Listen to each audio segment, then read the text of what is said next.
hati terasa resah, jiwa gelisah hilang arah.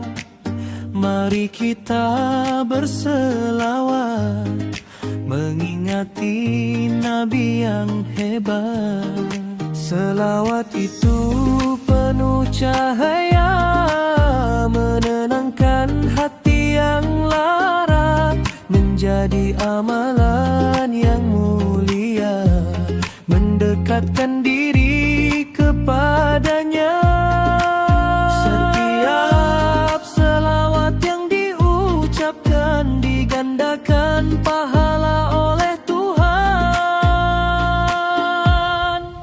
Jom berselawat ke atas Nabi, mendapat rahmat setiap hari. 10 rahmat Allah beri untuk hamba yang mengingati.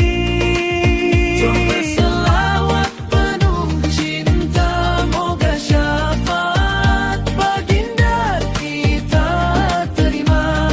Di dunia hidup penuh bahagia, di akhirat menuju surga.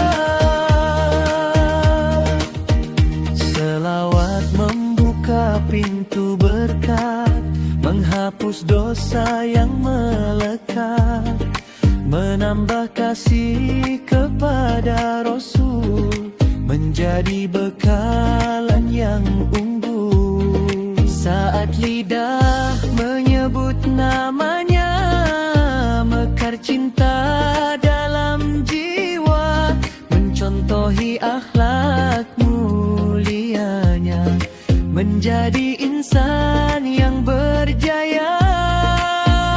Amalan mudah penuh ganjaran untuk semua sepanjang zaman. Jom berselawat ke atas Nabi, mendapat rahmat setiap hari.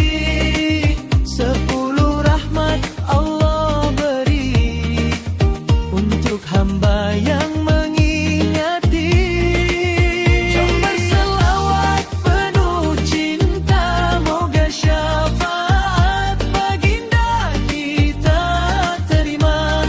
Di dunia hidup penuh bahagia, di akhirat menuju surga.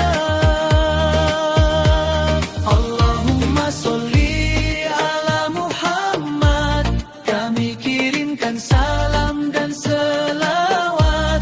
Moga cinta ini terus mekar hingga bertemu di telaga Al-Kautsar.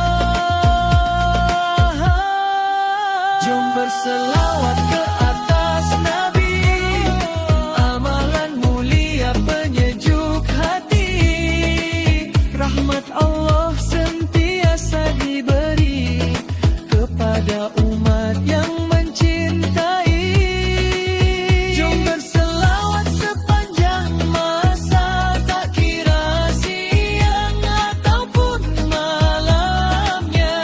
Moga syafaat baginda kita terima di mahsyar nanti yang penuh debaran.